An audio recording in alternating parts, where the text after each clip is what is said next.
Hi there, beautiful hearts. This is Sarah from Sweetly Seeking. So I hope that all you are seeking in your life is bringing you some pretty amazingness your direction.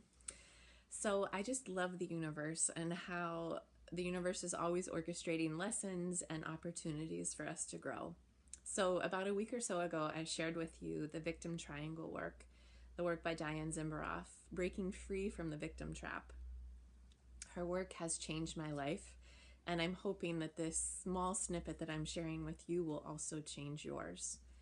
So as I've been preparing this video, I've had some small technical difficulties, and I think it's really interesting to notice that for a moment I was ready to step into the victim triangle trap, and all of a sudden I was going to blame Mercury retrograde.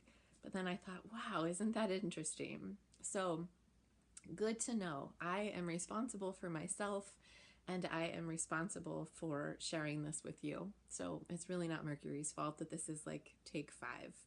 So that's a beautiful segue into the victim. The victim is always blaming someone else. The victim is the poor me. Poor me. If it wouldn't have been for that man down the road, I wouldn't have dinged up my car. If it wouldn't have been for the lady at the bank, I would have made it to work on time this morning. It's really got that like harsh kind of tone to it.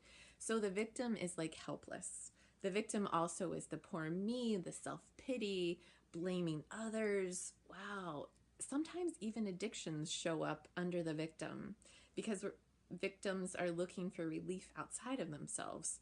So that's when alcohol becomes a numbing agent. That's when food soothes us. That's when porn addictions happen.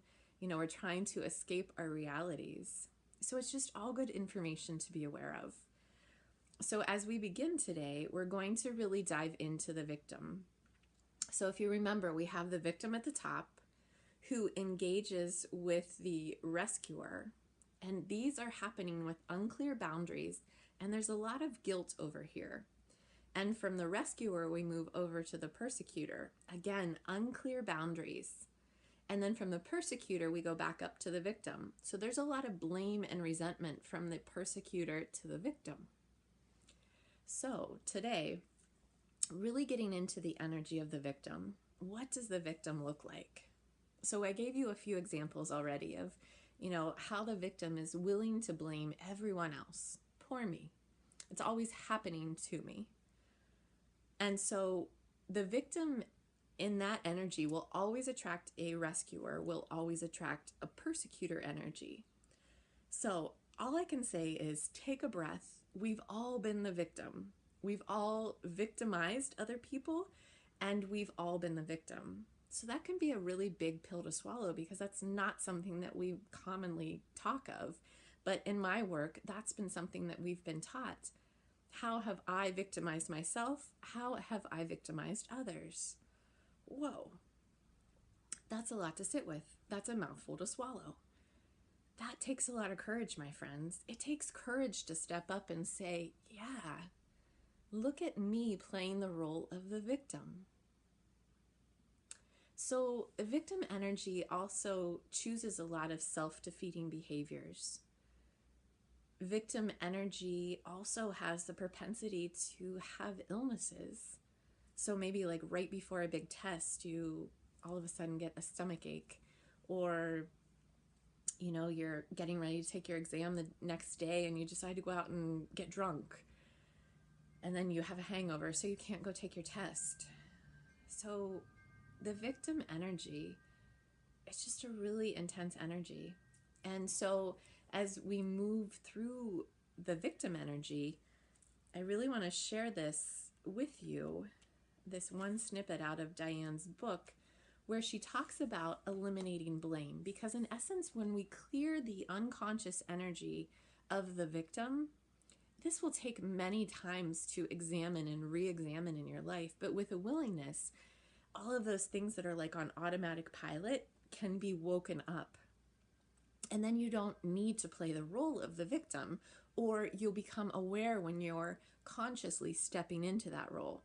So a beautiful friend of mine, she was teaching a meditation class, and she said, it's really like our phones. So if we use the victim, the rescuer, the persecutor, It's like you have your electronic device in your hand and you've had all these applications, you've had all your victim applications open. And no matter how old you are, hello, 30 years of practice right here, you have all of these programs running in the background.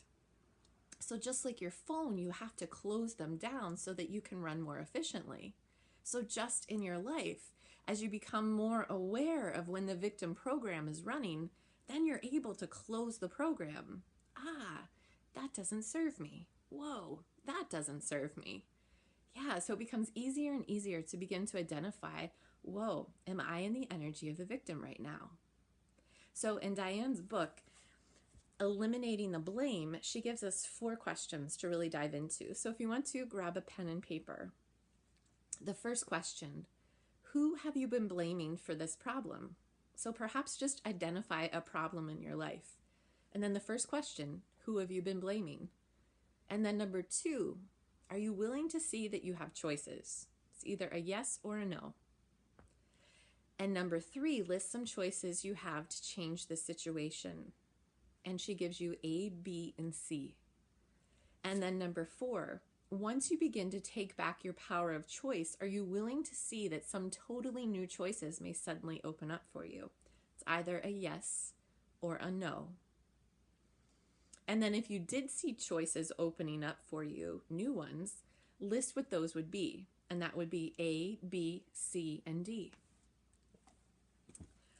So my friends, this is not work for the faint of heart, but this work will change your heart.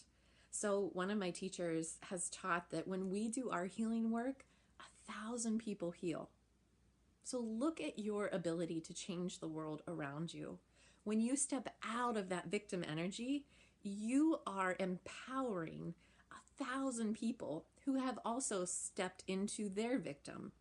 So this energy is something that we just become more familiar with. We become more aware of. So there are always times in our life where we could choose to step into the role of the victim.